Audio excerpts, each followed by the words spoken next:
Good afternoon. Welcome to another exciting edition of Beyond the Numbers, coming to you live here from our studio in Kukumnemle in Accra. My name is Winston Taki, and I'm doing this amazing show with my brother. Caleb Zablem, it's good to be here, like always. Today, your swag no day ground. Oh, I'm watching you, bro. Awesome. So, viewers, today, I'm sure a lot of us have observed the sudden trend of the Ghana Cedi appreciating against the dollar. One will say if it's going down or it's going up, we keep saying the Bank of Ghana, but this time around, either they are doing it or not, kudos to the central bank for us witnessing such tremendous appreciation of the cedi. But we want to also go deeper to understand what is really causing the cedi, what has been the trend over the past few years or few months, and what are the triggers so far. What is the central bank doing, and what is the global outlook of the currency, its impact on our reserves, also its impact on our service of our debt. Possibly we'll also assess to see how the pound is also responding to the market triggers globally, and will bring you down to what is really happening there. You can join the conversation also on Zoom and on WhatsApp, and let's hear what you have to say. We'll also be joined on Zoom by the Bank of Ghana. That is the head officer in charge of financial market department at the Bank of Ghana, who will be giving us some insight on what the central bank is doing, and also deep information with regards to the outlook going forward. So stay tuned with us here on Beyond the Numbers, and let's go straight to the numbers right now on the screen. So, Caleb, we'll go to the numbers shortly, but the dollar is running some, possibly not like Usain Bolt, but the cedi is rather overtaking the dollar. What do you make of that? Yeah, Winston. So the first few weeks of this month, May, we've seen that the cedi has appreciated sharply against the dollar. And this morning, when you check on the online platform, Bloomberg, Global Finance, Reuters, it says that $1 is trading for 13 cedis, 40 pesos. And this is the lowest we've seen since May 2024, which is good news for everyone. Even though on the forex markets it's still about 14 cedis per dollar, but online, almost all the online trading platforms sell it as 13 cedis, 40 pesos now, which is good news.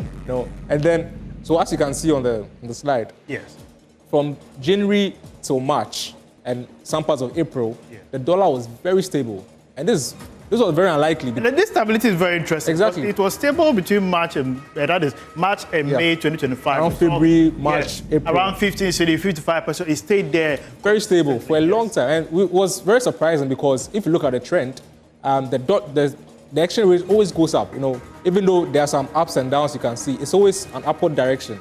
But then for the first time in a very long time, and we'll get to the trend over the past 7 years or so, this is the longest we've seen the cedi to dollar value stay almost the same, which is incredible. But then in the first month of May, we've seen this huge drop from 15 to now 13 cedis, 40 pesos, which is, it's tremendous. What is quite interesting is that we realized that in the first month of January, we started servicing most of our maturing debt, Eurobond in most of the cases, and we made those payments. Nonetheless, that is when we started witnessing some marginal decline in the dollar to the tune of 14 cedis, 60 pesos, and we saw it climbing up between January to February, that period there. And interesting enough, from 16 Ghana cedis in November, 40 pesos in November, that was a very scary moment. We saw people deciding to buy more dollar to hold because they feared that depreciation will weigh away the value of the currency. And businesses were quite vociferous, especially the Guta, who were saying that the prices of imported products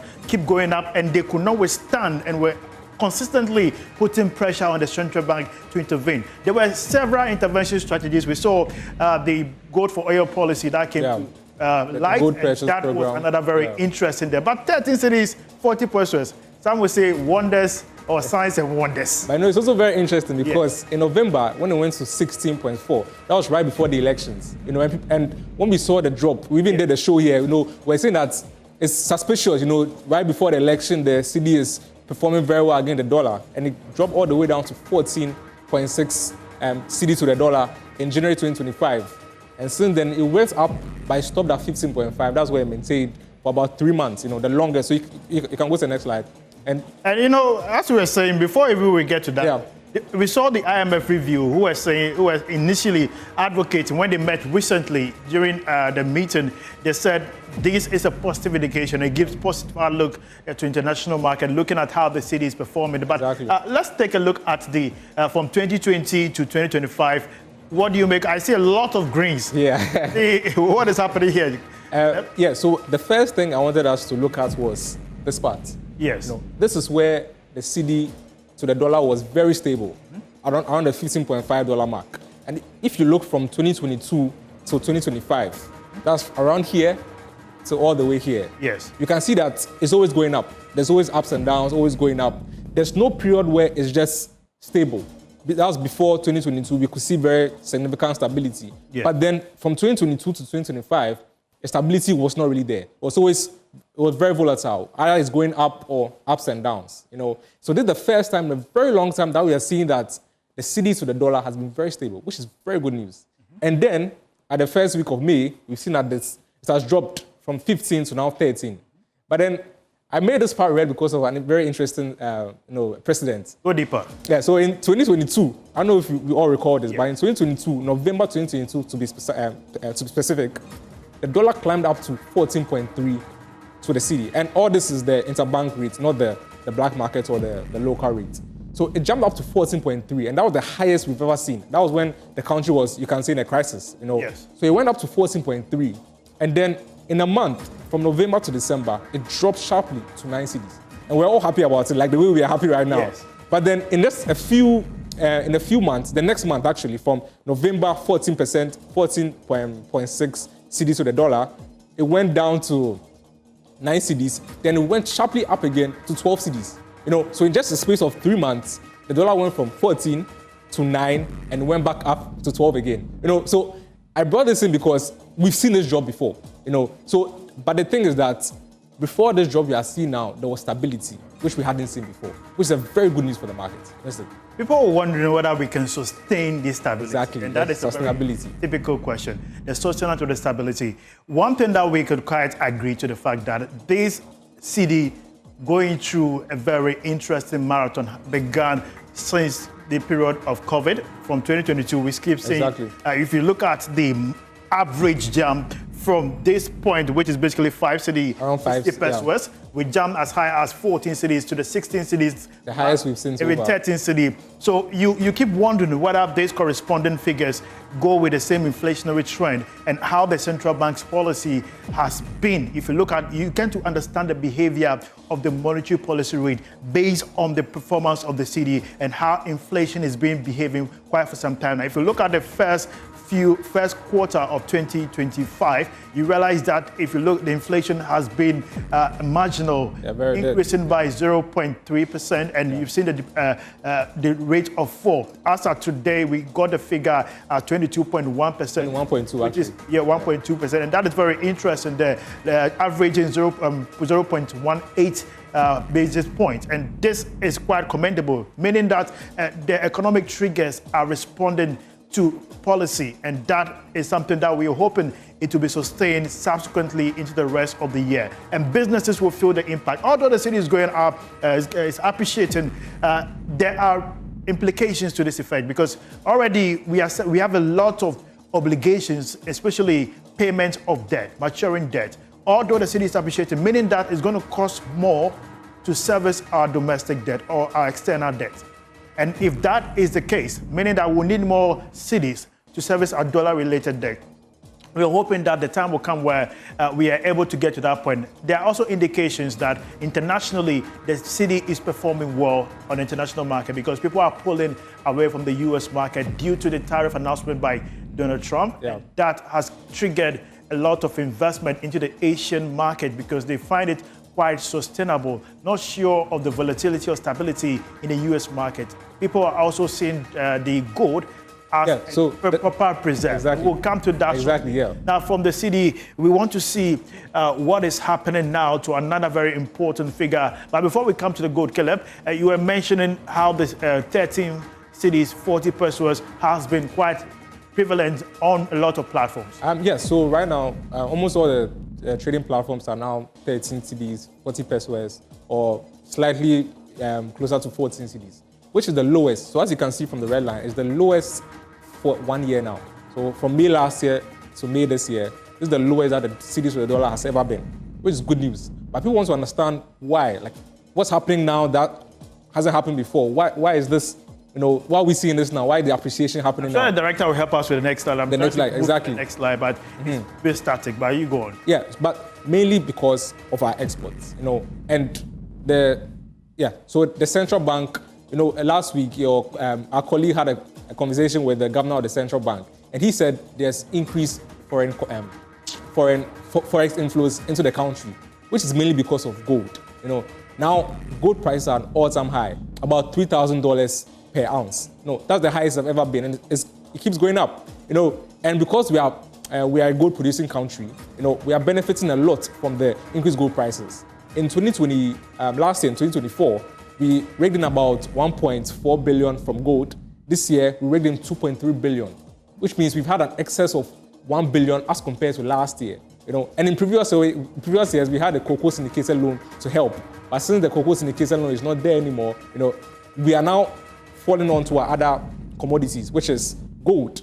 So gold has brought in so much dollars into the country now that it's helping the central bank offset some of the demand and then the supply restrictions. It gives us a very good macro outlook. Exactly. The year 2025, based on the policies that were put in place by the central bank. Initially, when they brought about these policies, there were a lot of allegations. And you mean the gold purchase problem? Exactly. The central bank was quite consistent, saying that these measures take time.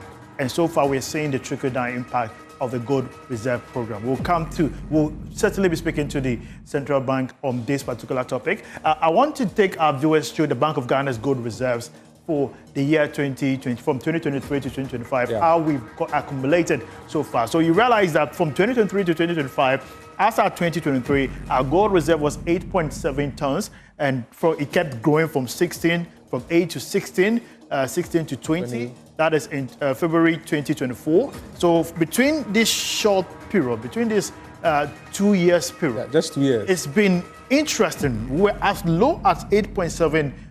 Many people always make sure your currency is backed. But it appeared that as at May 2023, our currency was not really backed strongly. Possibly it was backed because we did not feel the depreciation happening as of that period. But if you look at the statistics, as of 2023, we realized that we experienced great disinflation here, depreciation here, which is 14.3. That's when the cedi was down. And if you look at our gold reserve as at that time, 2023, it was 8.7. So it gives a very interesting outlook. But we keep seeing our reserves increasing to the tune of 30.5 and now stands at 31.3. And your explanation to that speaks a lot of volume to this data.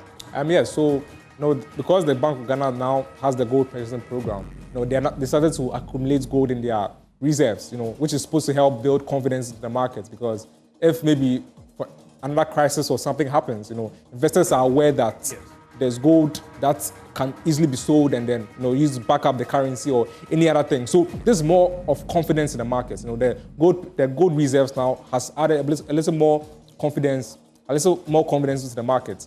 And if you go to the next slide, you can see that gold has gone up. Yes.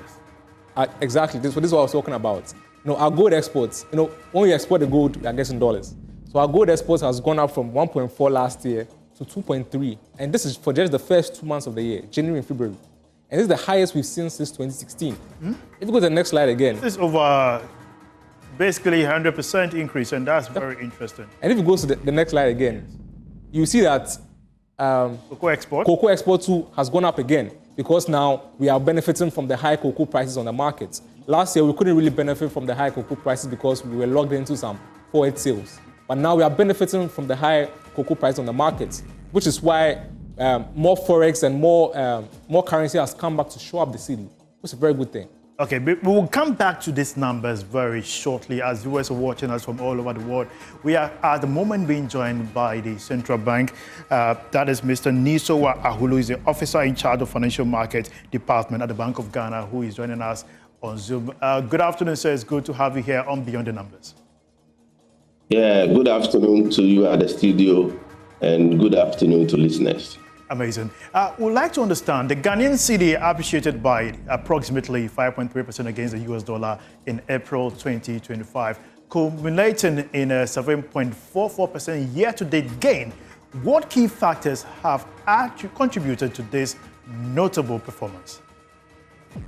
Yeah, thank you very much. The notable performance we've had, like you have discussed in the studio, has been supported by the significant accumulation in gold reserves. As a result of our domestic gold purchase program, we've also had significant foreign exchange purchases from the mines and the international oil companies. We've also had significant inflows from cocoa, like you've shown from your graph to viewers. We've also had significant and strong inflows from remittances. We've also had some significant corporate FX inflows, which has together, or I would say collectively, supported the cedi over the period. Okay, thank you. But also, there are reports that the Bank of Ghana injected almost $500 million into the markets in the month of April. And is this true? And also, is this what's keeping the cedi to the dollar very stable? And if this is what's keeping it stable, how long can the bank sustain this? Well, let me indicate that what the bank does is to provide support to significant sectors when there is build-up in demand pressures. So you're right. In April, the demand you see there was coming out of increases in demand from the energy sector, from manufacturing, fast-moving consumer goods, and the like, which is what is accounting for what you see. But a significant proportion of it is mostly for the energy sector support to ensure that payments are on track, which provides stability for us on the energy sector, as well as its overall impact on economic growth. So that is what you saw in April. Okay. Great. Beyond central bank interventions, how have global economic dynamics, such as the U.S. tariff, their policies influenced the cedi's appreciation during this period? You're right. The U.S. tariff imposed on its trading counterparties has created some recession fears. And indeed, Donald Trump himself has hinted that Americans should brace up for some pain in the short term. Because of the recession fears, the U.S. economy and the U.S. dollar has become relatively unattractive, causing some sell-offs of the U.S. dollars and other assets, which therefore is leading to increase in demand for other assets as safe havens. And we have gold as one of them. And that is why, with the uncertainties, you are seeing the rally in gold prices.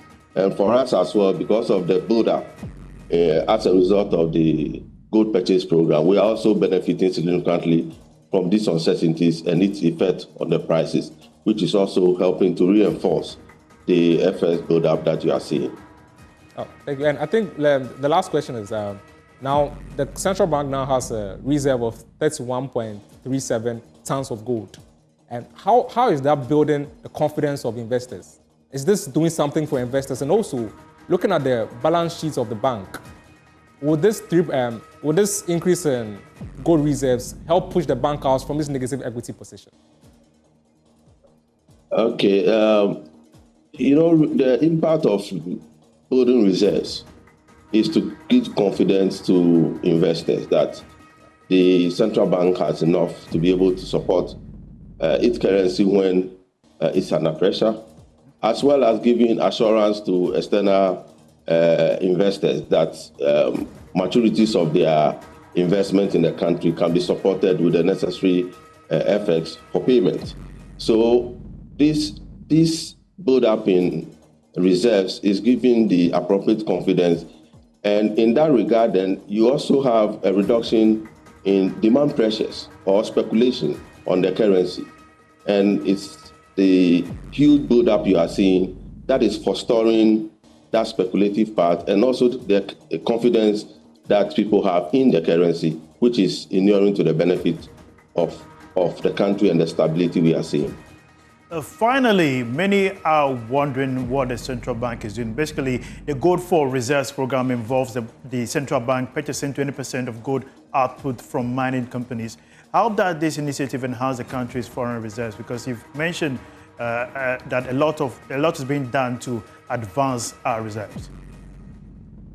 Yeah, you're right. We've been mining gold for so many years, but we've never taken a bold initiative like we have done. And therefore, with the initiative we've taken and the significant accumulation you are seeing in the gold side, we are beginning to get the benefit of the natural resource that we've basically neglected in terms of strategy over the years. And like you indicated, we are dealing in this project with the mines, the big mining companies. Currently, we engage about 10 of the mining companies through the Ghana Chamber of Mines.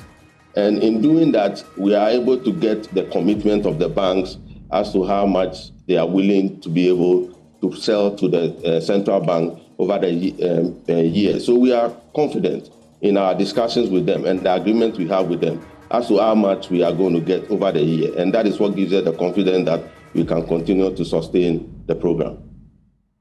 And I think we'll end here, but aside the inflows we've seen from Forex, we've seen from the remittance space and all of that, is there any step in, let's say, policy-wise, that the bank is taking that has resulted in this appreciation we are seeing so far?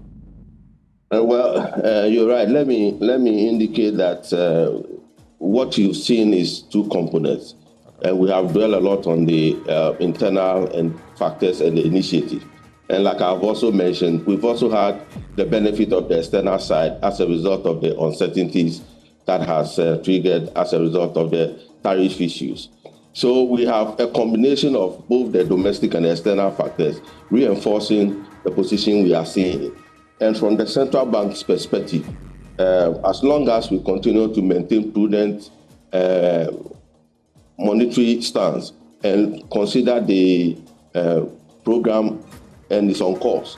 And even let me also add that given the onboard of the gold board, we are expecting that it will even provide the avenue for us to even ramp up a lot more of the gold purchases. And so going forward, it should be good for us. Thank you very much, Mr. Nisola Ahulu. We appreciate your time here on Beyond the Numbers. We've been speaking to the officer in charge of Financial Market Department at the Bank of Ghana, Mr. Nisola Ahulu. We appreciate your time. So, yes, it appears that you've had the central bank's decision, the new approach, the direction of policy, and how critical it is to advance the initiative of ensuring that our city remains in a very comfortable lead. But it appears he said a lot of things. He said a lot. Quite interested in the aspect of Ghana now taking the bold decision to ensure we mine gold coast. Over the years, we failed to ensure that our gold deposit reflects in our economic performance. I mean, and like the rep from the Bank of Ghana said, the gold board is not fully in operation yet. So when it comes into operation, they are expecting that more gold is going to come into the central bank's reserves, which boosts our confidence in the markets with the reserves, and also with more forex inflows from the sale of the gold that we are now going to get from the gold board, which is going to be tremendous. So he's painting a picture that we are going to see some much more appreciation in the coming months, and also because of the dollar itself is losing value in the international markets. Because the dollar right now, because of Trump's uncertainties and his trade policies and his more protectionist in the US points of view, people are trying to move away from the dollar more and move to now gold, which is why we are benefiting so much, which is a good thing for us. And also the US, Trump says he wants a weaker dollar because that's going to enhance the exports of US goods. So if, looking at these factors, if Trump remains Trump we might see... If Trump remains Trump, exactly. I like the rhyme there. If Trump remains Trump, we might see a little more appreciation in the coming months. You know, in as much as we are experiencing this phenomenal performance from the Cedi, it appears that it has its demerits, especially in the world of trade. Yeah. It's good news, but in the world of trade, it has its own demerit. Surely we are to expect reduced export competitiveness, because if we look at our performance to other industries, we're going to see quite uncompetitive performance, basically based on our export. We tend to have less because the dollar value change difference will be quite minimal if we were to export. So we feel it in our trade deficit shortly, because our revenue expectation will come down. We export oil, because our expectation from oil revenue, we are likely to see minimal revenue collection from our oil export. And also gold as well. Gold export in terms of revenue will experience a minimal depreciation, or let's say downfall in revenue, shortfall in revenue subsequently. Another very interesting thing that we should expect is the impact on foreign exchange earnings, which I've made mention. So these are the things we should be expecting. However, the announcement and the receipt of it and the rate of fall, as you made mention, we've seen it before. Whether it is sustainable. Exactly. Sustainability is key. Exactly. Whether it is a sign, it's a wonders. We are still reading the market. We'll make sure here on Beyond the Numbers, we bring you up-to-date information on what is happening on the market. I'm sure a lot of you have sent your messages on Facebook. We'll make sure on Friday here on Beyond the Numbers at 5:30 p.m., we'll bring you insightful analysis and follow-up on research figures and numbers that are well reliable that you can use on industry. So yes, today we touched on the Cedi. Friday will not keep you informed though, but expect the best. Yeah, what do you say? Yeah, everyone should tune in on Friday and we'll show them what we have. Awesome. My name is Winston Taki and the chairman himself. I'm Caleb Zeblem. It was nice being here. Amazing. So we'll see you same time on Friday, 5:30. Have a wonderful business day. Bye-bye.